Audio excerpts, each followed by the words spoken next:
жатқан Гүлзат ханымға ішіндегі ұрысқа осында берейікші деді ау деймін. 2025 жыл деп ойлаңыздаршы барлықтарыңыз.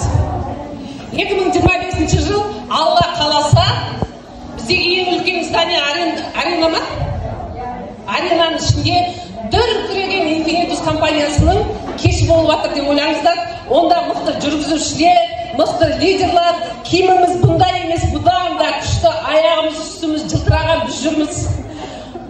Сол жерде бірінші марапат 1923 жылы кішкентай ғана кафеде бизнестарын бастаған мықты лидерларды ортаға шақырамыз деп, осы отырған 56 адамның барлығы сахарада тұрайық деп ойлаймын. Жаңа жыл барлығымызға жақсылық әкелсін, табыс әкелсін, береке әкелсін. Негізі жалпы мүмкін осы жерде сетевой компания дегенде өмірінде бірінші рет көріп, бірінші рет істейін деп жатқан азаматтарда келіншектер, жігіттер бар шығар. Ал сетевой бизнеста жұмыс істеп, өмірлерін өзгертіп, бұл бизнестің үлкен еңбек екенін түсініп бағалайтын азаматтар да отыр. Сондықтан мен ойлаймын, біз үлкен тамаша жерге келдік, Infinitus.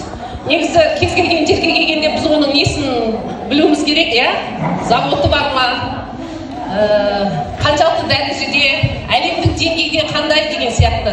Біз Қазақстанда соны тәй-тәй алғашқылардың бірі болып бастаушыларымыз деп ойлаймын.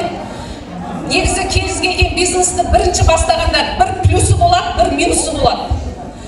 Бір минусы, бірінші плюстан бастайыншы, бір плюсы мынандай екен. Бұл компанияны сіздің айналаңыздағы адамдар әлі білмейді. Ыдыс жуатын болсын, тіс басысы болсын, кез келген дүниені өлтіріп тұрып реклама жасауға болады. Сіз, Алла тағала мүмкін осы бизнесті сіз айналаға таныстыру үшін беруі мүмкін. Ал енді мынандай минусы болады. Кез келген өнімді біз айтып бастағанда әлі халық танымайды, бірден тағы қабылдамайды. Қазір білесіздер, Қазақстанда істеп жатқан қандай компаниялар бар, уже 10 жыл, 15 жыл өнімді бәрі халық біледі, оны дәлелдеуді, не қылудың қажеті жоқ, жақсы өнім деп алып жатады. Бірақ соны сол дәрежеде әкелетін біздерміз, сол үшін біздің алдымызда кішкене қиыншылықтар міндетті түрде тұрады, тұр деп ойлаймыз. Себебі соның бірі қиыншылығы өзімізде Қытай десе қорқып, Қытайды кінчітпейік, жемейік деген ойда болғамыз, ол біздің алдымыздан әлі де шығады.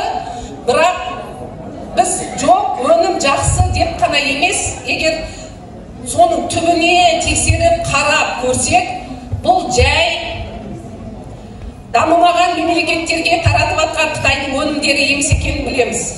Яғни ең мықты дамыған мемлекеттер Сингапур, Малайзия болатын болса, егер сол мемлекеттерде осы компания жұмыс істеп жатса, значит, ешқандай қорқпауға, жұмыс істеуге, өнімді пайдалануға, ішуге болады деп ойлаймын. Алла сізге береке берсін, деніміз сау болсын, бай болайық, бақытты болайық.